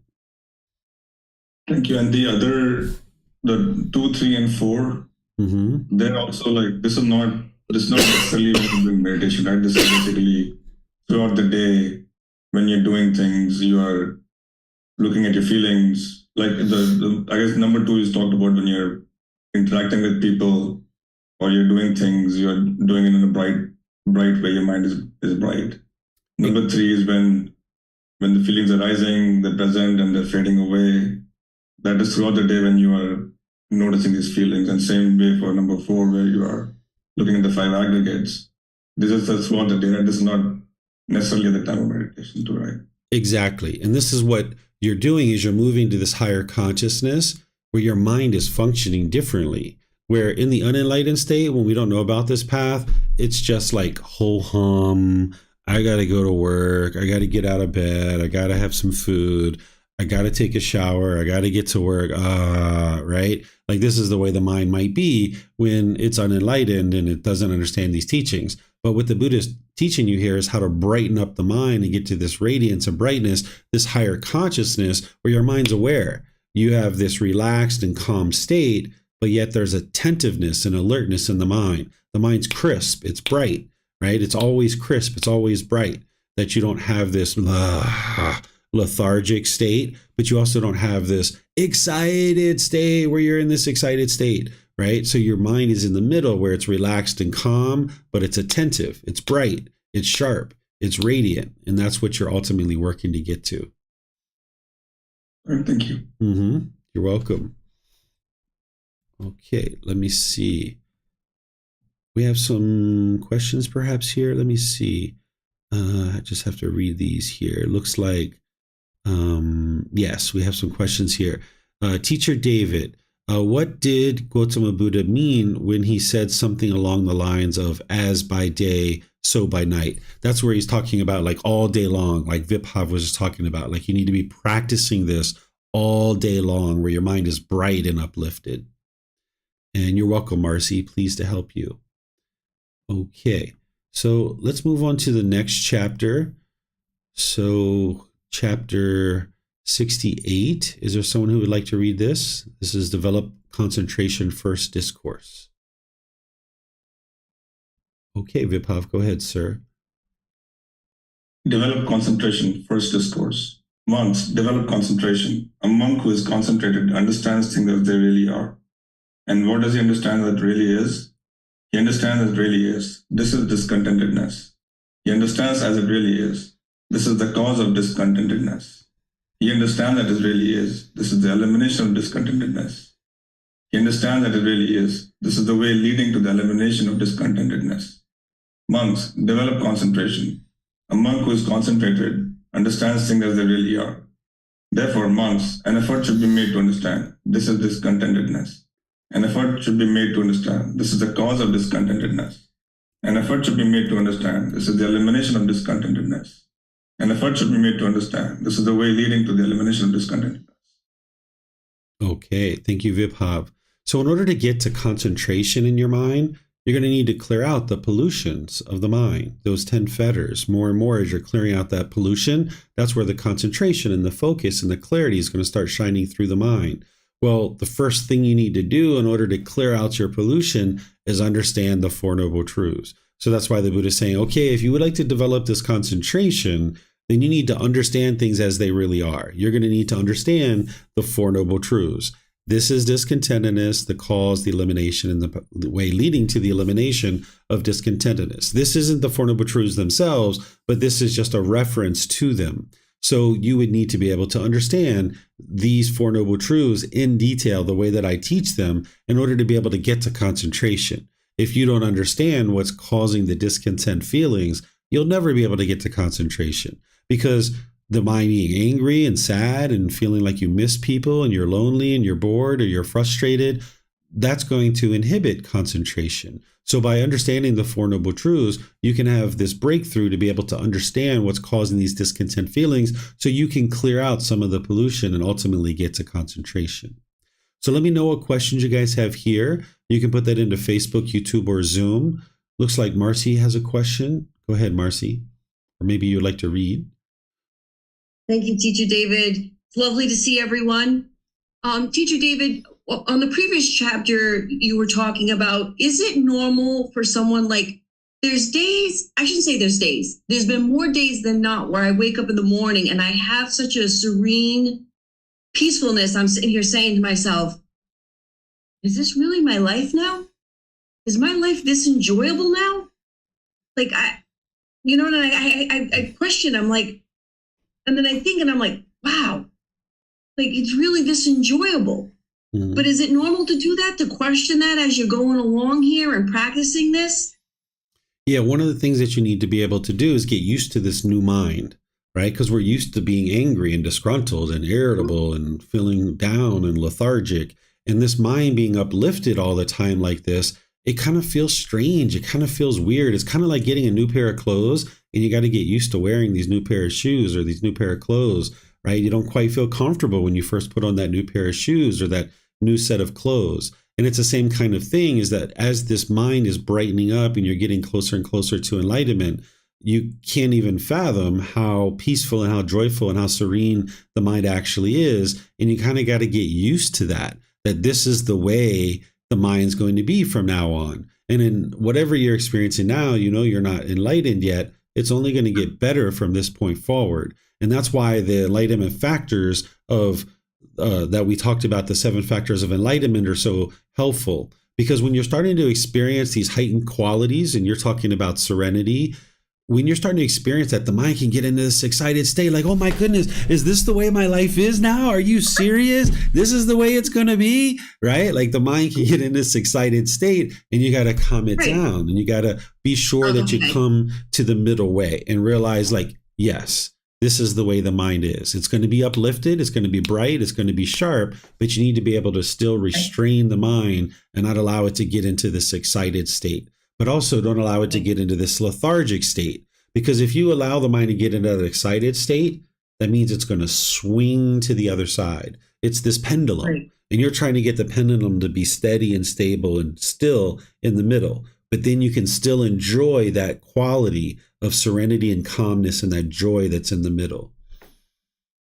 So when I do say to my mind and I sit there and I say, Marcy, you are practicing the Buddha's teachings. This is something that is expected. This is normal. And then I try to bring myself back to the middle. That's what I should be doing, because sometimes when I wake up, I'm waking up with this extraordinary amount of energy and just like this, I just feel so light. I can feel myself getting excited, but then I'll lay in bed and I'll be like, all right, Marcy, you got to kind of like, let's bring it to the middle. So that's the best way to handle a situation like that. Yeah. All right. You got to temper the mind, and the mind's got to be disciplined. The mind's going to be bright and uplifted internally, but externally you need to know how to kind of maintain your stability of your mind, because otherwise it's going to unravel on you. So you need to be able to maintain that calmness and composure in these situations, that equanimity. Yeah. I mean, I just lived in darkness for so long and had so much just darkness. Like, suicide was always on the top of my head. I, was eating unhealthy. I was a hobbit hiding in my house. And I reflect back on those days and I can't imagine ever existing like that ever again. So the elation that I get is I can see that my mind gets very excited about the difference. And so that heightened stuff, I'm trying to learn how to kind of make sure I stay balanced. But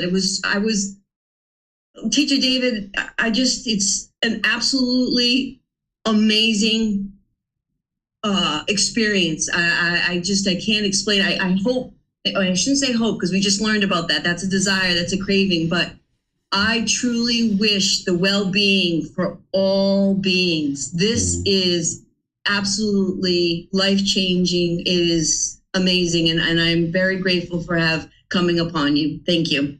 Yeah, you've been practicing for a while, Marcy, and the teachings of the Buddha lead exactly where he said they do, right? You can see the truth for yourself. So you're just going to need to temper the mind and try to maintain your calmness and composure, and also be sure that conceit doesn't creep in there, because sometimes the arrogance and the pride and the boastfulness will come in there, and you need to be able to temper that and make sure you get rid of that, because what you're looking to get to is complete liberation and full liberation. And you won't be able to do that if you allow the mind to get to excitement, or if you allow the mind to have this conceitedness and this boastfulness and arrogance that comes in. Agreed. Yeah. And I actually do see that, because people ask me like, hey, Marcy, how are you? And I'm like, life is most enjoyable. Life is great, but I can feel that like, and I know that like, it's kind of hard to find that balance of not being like overly boastful about it. But I do find the mind is so, I don't even want to know how the word you use, of like shocked that it's this peaceful, that I do find myself that I'm like, yeah, life is absolutely amazing. I saw this woman in the store and she's like, are you serious? And I was like, yes, life is most enjoyable. And then I could feel that trying to convince her coming out in me, and but again, it's a practice. Practice. Got to get used to your new shoes, Marcy. Very true. And I don't mind reading if no one else has to read. I will read next if that's okay. Okay, yeah, you can go ahead and read since you haven't read yet. All right. Develop concentration. Monks, develop concentration. A monk who is concentrated understands things as they really are. And what does he understand as it really is? The origin, the passing away of form, the origin, the passing away of feeling, the origin, the passing away of perception, the origin, and passing away of volitional formation, choices, decision, the origin and the passing away of consciousness. And what, monks, is the origin of form? What is the origin of feeling? What is the origin of perception? What is the origin of volitional formation, choices, decision? What is the origin of consciousness? Here, monks, one seeks excitement, one welcomes, one remains holding. And what is it that one seeks excitement in? What does one welcome? To what does one remain holding? One seeks excitement in form, welcomes it, and remains holding on to it. As a consequence of this, excitement arises. Excitement in the form of clinging, with one's clinging as condition. Exists, comes to be. With existence as condition, birth. With birth as condition, aging and death, sorrow, grief, pain, displeasure, despair, come to be. Such is the origin of this whole mass of discontentedness. One seeks excitement in feeling, welcomes it, and remains holding to it. As a consequence of this, excitement arises. Excitement in feeling is clinging. With one's clinging as condition, existence comes to be. With existence and as condition, birth. With birth as condition, aging and death, sorrow, grief, pain, displeasure, and despair come to be. Such is the origin of this whole mass of discontentedness. One seeks excitement in perception, welcomes it, and remains holding to it. As a consequence of this, excitement arises. Excitement in perception is clinging. With one's clinging as condition, existence comes to be. With existence as condition, birth. With birth as condition, aging and death, sorrow, grief, pain, displeasure, and despair come to be. Such is the origin of this whole mass of discontentedness. One seeks excitement in volitional formations, choices, decision, welcomes it, and remains holding to it.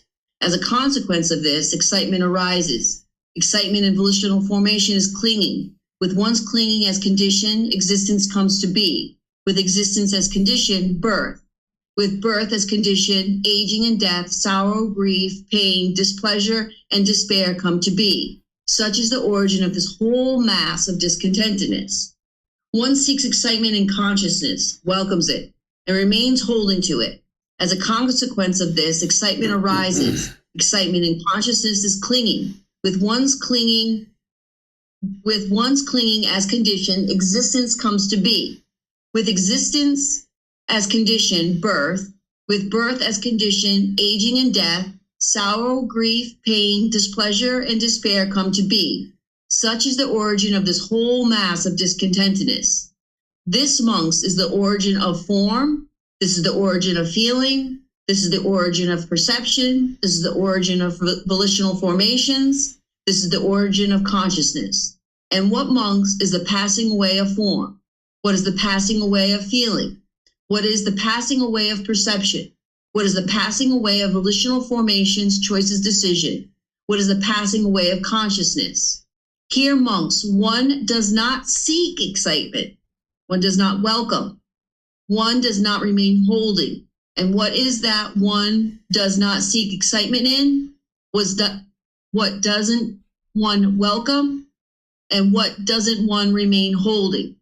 One does not seek excitement in form, does not welcome it, does not remain holding to it. As a consequence of this, excitement is eliminated. Excitement in form is eliminated.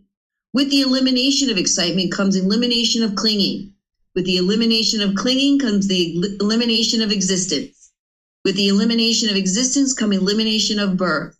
With the elimination of birth comes elimination of aging and death, sorrow, grief, pain, displeasure, and despair, such as the elimination of this whole mass of discontentedness. One does not seek excitement in feeling, does not welcome it, does not remain holding to it. As a consequence of this, excitement and feeling with the elimination of excitement comes elimination of clinging. With the elimination of clinging elimination of existence.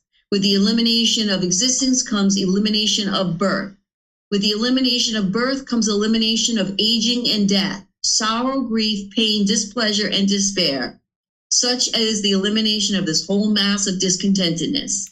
We can skip over these, Marcy. Okay. If you like, you can just read this first sentence because that's the only thing that's different. You got it. One does not seek excitement in perception, does not welcome it, does not remain holding to it.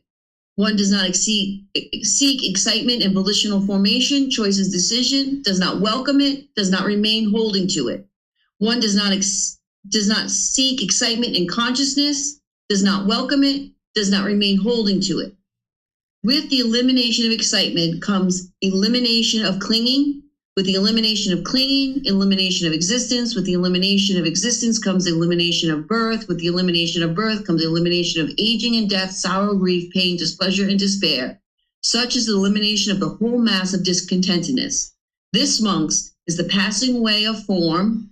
This is the passing away of feeling. This is the passing away of perception. This is the passing away of volitional formations, choices, decisions. This is the passing away of consciousness. Okay, thank you, Marcy. This is the perfect discourse for you. This is where the Buddha is explaining to you, don't welcome and invite in that excitement. What he's talking about here is the conditional excitement. Based on the condition that my mind is peaceful, I'm going to get excited. Well, that's still a conditional feeling. You're going to need to let that go, because as long as you're clinging to that peacefulness and that serenity, that is not permanent yet. And if you're allowing the mind to get excited about that, then it's going to basically end up in the painful feelings at some point. You've got painful feelings coming your way. You're not done yet, because as long as your mind's getting to this excitement, it's got to swing to the other side and it's going to experience the other side. So you've got to eliminate that craving, that clinging that the mind is experiencing, because it's welcoming in this excitement. It's having this craving, this desire for this serenity. And when you're having that serenity based on that condition, the mind is now getting to this excitement. So that serenity is not permanent yet. So your mind's going to swing to the other side. So that's what the Buddha is explaining here, is to not cling to any of these things, the form, the feelings, the perceptions, the volitional formations, or the consciousness. And by doing so, that's what's going to actually get the mind to liberation. So any questions on this one? Okay, Marcy, go ahead. And I just want to, just for clarity for the mind, he's speaking about the 5 aggregates here, right? He incorporates the 5 aggregates, the forms, feelings, perceptions, volitional formation, and consciousness.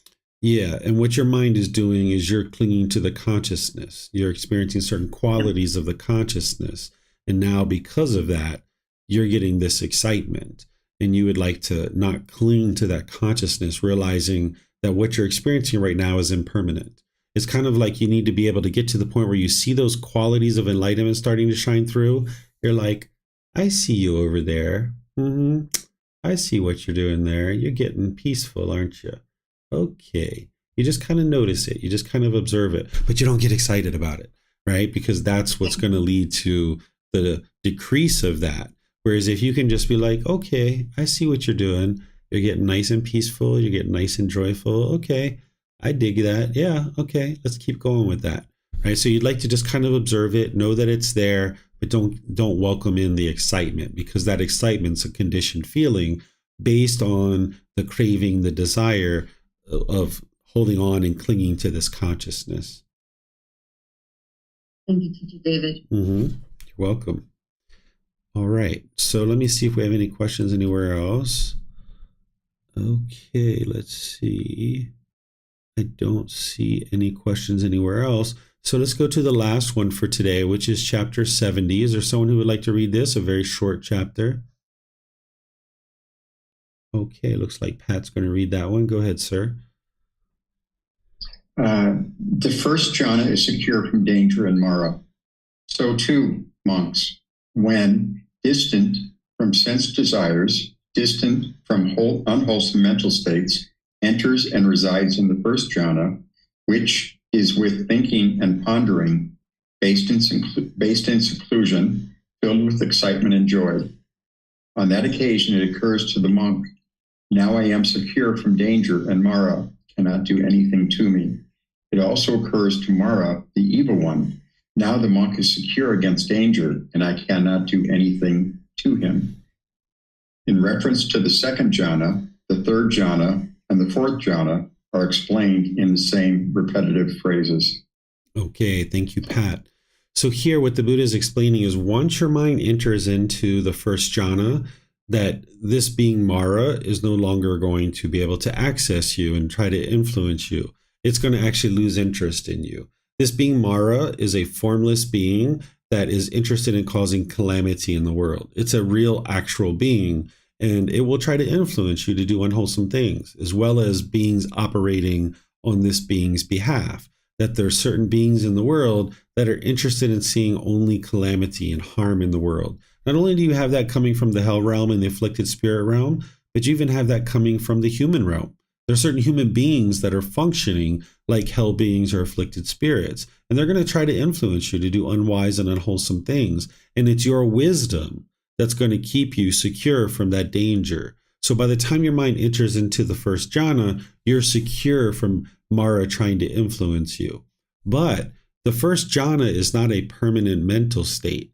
If you become complacent at anywhere in the jhanas, first, second, third, or fourth jhana, your mind can actually regress and you can move out of the jhanas. So getting into the jhanas, while this is helpful and it's beneficial, and this is something that you would like to acquire, you can't get complacent in those jhanas. That's why the Buddha was teaching you today about how to remain dedicated and determined and diligent, that you need to keep on moving through and get to that first stage of enlightenment. From there, your mind won't regress backwards. You'll just continue to make forward progress from there. But in the jhanas, your mind is still susceptible to any of the regression, that if you're in those jhanas, your mind can potentially become complacent and regress out of there. So getting into the jhanas, while that's wonderful that you're secure from the danger of Mara and beings operating on Mara's behalf, you can't get complacent, because if you regress out of there, your mind's going to actually be susceptible to these beings again. So getting to that first stage of enlightenment is where you would ultimately like to get to that. And then beyond that, of course, which is actual enlightenment, when you get to the fourth stage of enlightenment. And that's where your mind will be completely liberated. So any questions on this particular discourse, you can put that into Facebook, YouTube, or Zoom.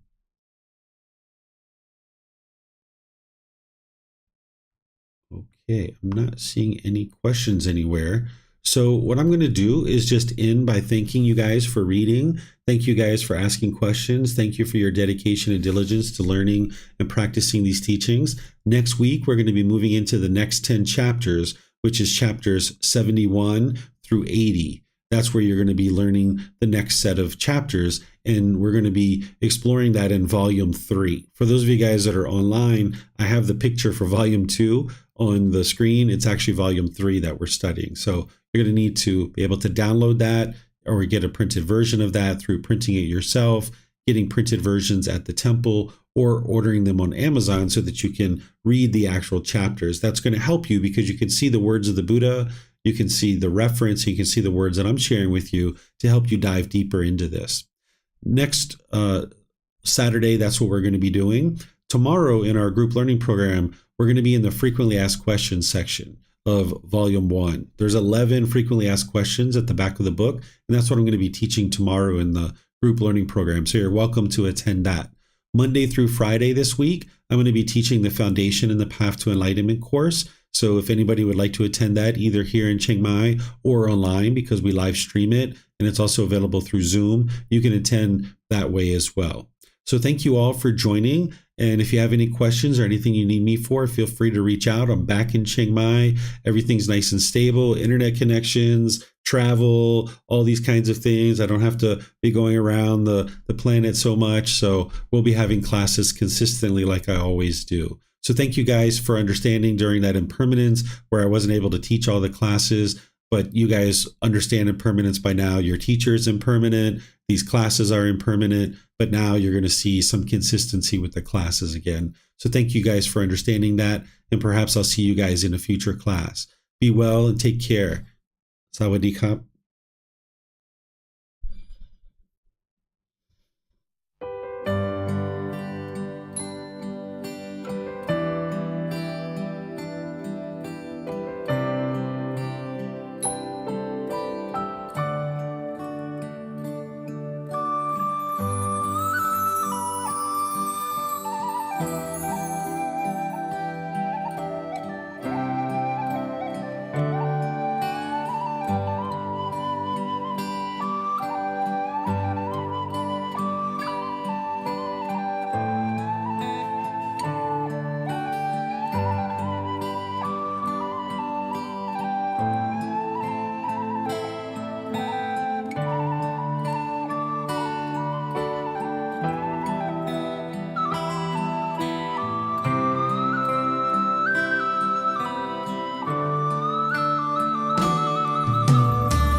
Thank you again for watching.